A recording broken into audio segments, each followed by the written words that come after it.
Sua pele tem a cor de um crânio esbranquiçado, e o longo cabelo que escorre abaixo dos ombros é branco como leite. E aí, gambada? Hoje eu vou falar do Elric. Elric de Belo Boné, A Traição do Imperador, livro 1. Tudo isso, hein? Que nome comprido. O Elric é uma criação do Michael Moorcock. Ele é um dos... o Elric em si é um dos grandes personagens de Sword and Sorcery, ou Espada e Magia. O Elric ele surgiu originalmente em 1961, no conto Dreaming City, da revista Science Fantasy, número 47. Mas esse livro, esse romance, que é o primeiro da trilogia Elric de Belo Boné, ele é de 1972. Ele foi lançado aqui no Brasil pela editora Generale em 2015, com tradução do Dário Chaves. Inclusive, a Generale lançou o segundo volume, você pode ver aqui atrás de mim, aqui em cima. Apesar de ter lançado 2 anos depois, né? Foi uma certa demora. Mas o Elric é um livro e é uma série muito legal. Deixa eu falar sobre o livro, então. Como que é? Já tô julgando antes de falar sobre o livro. Esse livro, ele conta o início da história do Elric, assim, bem o começo mesmo. Porque enquanto os contos já contavam lá no meio da história dele, ou no fim da história dele, esse livro, ele começa a história em ordem cronológica. Então, ele começa mais ou menos quando o Elric assume o trono da Ilha de Melniboné, que também é conhecido como a Ilha do Dragão. A Ilha de Melniboné é um reino onde existe muita magia, os Melnibonianos são poderosos, etc. E ele assume a posição de rei feiticeiro após a morte de seu pai. Ele é o rei feiticeiro número 428 da ilha de Melniboné. Eu não tô exagerando, é esse número mesmo. E aí é que entra aquele ponto típico dos livros de espada e magia. Os livros de espada e magia, em geral, eles têm riscos pessoais ao invés de riscos mundiais. Então a maior parte da história do Elric envolve ele mesmo, as vontades dele, como ele se sente, o que acontece com ele.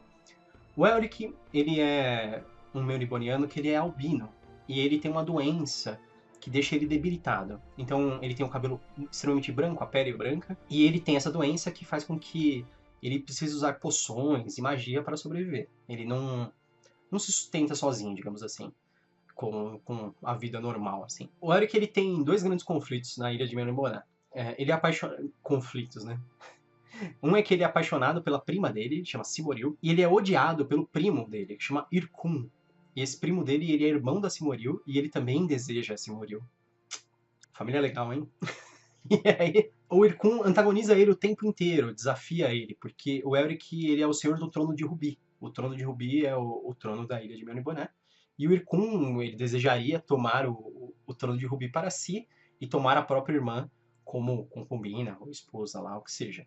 Enquanto o Elric, ele é apaixonado lá pela prima e ao mesmo tempo tem que lidar com os problemas da corte e com esse primo traidor dele. 2 grandes coisas que acontecem nessa história, aliás, 3 grandes coisas que acontecem nessa história é... o Irkun, isso é bem no começo, o Irkun ele dá um golpe de estado, digamos assim, no Elric para tomar o trono de Rubi, e aí pro Elric combater o primo dele, ele começa a conseguir aliados e artefatos, digamos assim. Eu não vou dar os detalhes, mas digamos que primeiro ele vai atrás da Auriok, que é o Lorde do Caos, que é um demônio antigo, que é um patrono de muitos Melnibonianos, ele faz um pacto com a Auriok. Ele também se envolve com um outro ser elemental da água, que é o cara que dá o navio voador para ele, agora não me lembro do nome dele. E o Elric vai atrás da espada milenar, que é a Stormbringer. Aqui já no Brasil, numa tradução muito antiga, dos anos 70, ela foi traduzida como Tormentífera. Mas agora não tem mais tradução, é Stormbringer só. Existem 2 espadas gêmeas, que são a Stormbringer e a Mornblade. Elas são espadas que têm bilhões de anos.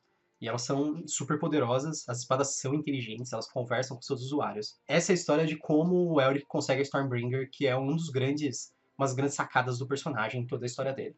Porque a Stormbringer é uma espada mágica, que ela não só é inteligente, conversa com o usuário, mas ela absorve as almas dos inimigos. Quando ele mata alguém com ela rouba a força vital e a alma do inimigo, e ela alimenta o Elric com isso. Então, quando o Elric consegue a Stormbringer, ele não precisa mais usar poções, etc, para sobreviver. Ele pode simplesmente usar a espada, mas ele tem que matar. Ele tem que matar com a espada para conseguir sobreviver, para ganhar força vital. Então, isso transforma o Elric num assassino, num maluco, né? Sabe, chafurdando em sangue. Mas isso, eu tô me adiantando, isso é ao longo da história dele bem mais pra frente. Esse é só o início da história. Só o primeiro livro já tem tanta coisa épica, fora espadas de bilhões de anos atrás, navios voadores, guerras, magia, tipo, explosiva, destruidora, universos paralelos, tem todo tipo de coisa que você pode imaginar. E ele conta tudo com uma leveza, assim. A história se passa muito rápido. O livro, além do livro ser curto, o primeiro livro tem 182 páginas. Mas além dele ter 182 páginas, essas 182 páginas passam voando. É livro pra ler num dia só, assim. É muito rápido. Ela se passa rápido por causa dessa leveza do estilo de escrita. Então a história é épica, é rápida e é uma história de espada e magia. E espada e magia é um estilo muito legal que está em voga bastante. É o mesmo estilo do Conan, Fafnir Guttenmauser, Gerald de Joiry. Nossa, tem tanta coisa que se encaixa como espada e magia. A gente está recebendo muito ultimamente isso no Brasil, isso é excelente, porque essas coisas são muito antigas. Imagina, esse livro é de 1972. O Elric é de 1961, a primeira aparição dele, como dentro de um conto, na verdade, né? Então, esse livro é precursor de muitas coisas também. Não precursor da espada e magia, a espada e magia já existia. Mas ele tentou mudar o gênero de espada e magia. O próprio Elric, ele foi feito para ser um anti-Conan. Porque enquanto o Conan, ele é aquele cara forte, bronzeado, que desconfia da magia, o Elric, ele é tudo o contrário. Então ele é albino, ele é decadente, ele tá morrendo, ele usa magia, ele é um feiticeiro. Ele não desconfia da magia. E enquanto o Conan, ele luta contra seres demoníacos, o Elric se alia a seres demoníacos. Muitas vezes, dentro de um contexto de necessidade.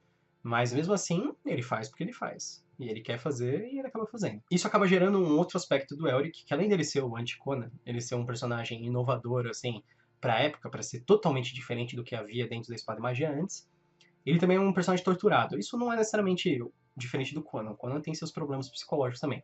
Mas o Elric, ele é um personagem extremamente torturado. Os conflitos psicológicos dele são uma grande parte do personagem. Tanto no começo, quando ele se divide entre obrigações, se apaixonar por uma prima, ter que matar um primo, sabe? E ele não quer matar o Rickon, apesar dele ser um rival que ele odeia. Tem tudo isso acontecendo dentro da cabeça do Elric. E depois, quando ele consegue a Stormbringer, e se ele vai usar a espada para sobreviver através da morte de outras pessoas ou não. Então, se ele vai se aliar com criaturas infernais ou não, criaturas caóticas. Porque outra coisa interessante desse mundo é a dualidade entre o caos e a ordem, e não entre o bem e o mal. Não existe maniqueísmo de bem e mal, existe maniqueísmo de caos e ordem. E o Elric, ele é pego nesse olho do furacão, nesse conflito do caos da ordem. Ele não sabe se ele quer servir a ordem, ser o rei, etc. Ou se ele quer servir ao caos. Porque o caos é liberdade, mas o caos também é matança. Então tem esses problemas dentro da cabeça do Elric e dentro da história. O Elric de Benimoné é só o comecinho da história. Ele é só a ponta do iceberg, que é essa imensa história do Elric. Além dos contos, ele tem diversos romances. A gente vai chegar no romance mais importante, que é o Stormbringer. Ele acho que faz parte da segunda trilogia, provavelmente. Vamos ver, vamos torcer pra chegar lá, né? Aqui ainda não fechou nem a primeira trilogia. Mas é excelente o livro. Ó, a Generale fez um tremendo bom trabalho, a capa dura. Ele é todo caprichado por dentro.